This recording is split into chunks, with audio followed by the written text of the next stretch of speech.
Hello everyone, welcome. আজকে আবারও একটা মজার ভিডিও নিয়ে আসলাম। আজকের ভিডিওতে আমরা একটা ইংরেজি উচ্চারণ শিখব।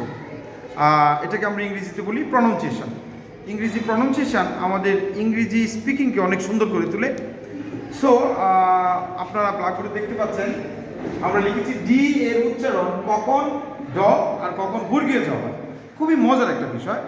ইউ ক্যান সে এডুকেশন, আমরা বলি এটা এডুকেশন না, এডুকেশন। সো এটা রহস্যটা আজকে আমি ভেঙে দিব যদি ভিডিওটি শেষ পর্যন্ত দেখেন। সো ডি এর উচ্চারণ কখন ড আর বর্গীয় জ হয়। ভাওয়েলের মাঝে যদি আমরা ডি পেয়ে যাই তাহলে এটার উচ্চারণ হবে বর্গীয় জ। আবার ভার্বের মধ্যে যদি আমরা ডি পেয়ে যাই তাহলে এটার উচ্চারণ হবে ড। চলেন আমরা কিছু এক্সাম্পল দেখি, কিছু উদাহরণ দেখলে আপনারা ক্লিয়ার হয়ে যাবেন। যেমন এডুকেশন, এখানে হিয়ার ইজ এ ভাওয়েল ই, যেহেতু আমরা ভাওয়েলের মধ্যে ডি পেয়ে গেছি সুতরাং এটার উচ্চারণ হবে বর্গীয় জর মতো। এই জন্য এটা এডুকেশন না হয়ে এডুকেশন হবে।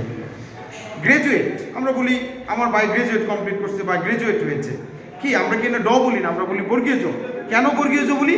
বিকজ এই ডটা এখানে জ হয়ে গেল। হিয়ার ইজ গ্রাজুয়ালি, আমরা এখানে ড বলি না গ্রাজুয়ালি, আমরা বলি গ্রাজুয়ালি, কারণ এই ডি ভাওয়েলের পরে বসেছে। সুতরাং ভাওয়েল যুক্ত শব্দের মধ্যে যখন আমরা ডি কে পাবো তখন এটার উচ্চারণ হবে বর্গীয় জ। সো অ্যানাদার ইম্পর্টেন্ট থিং, এটা হলো ভার্বের মধ্যে যদি আমরা ডি পেয়ে যাই তাহলে এটা হয়ে যাবে ড। যেমন মেড, অ্যাবাইড মেনে চলা, রাইড মানে সাইকেল রাইড করা, গাইড। সো এখানে আমরা ভার্বের মধ্যে যখন আমরা ডি পেয়ে গেছি তখন এই ডির উচ্চারণ ডর মতো হয়ে গেছে। সো হ্যাপি লার্নিং, আশা করি সবাই বিষয়টা বুঝতে পেরেছেন।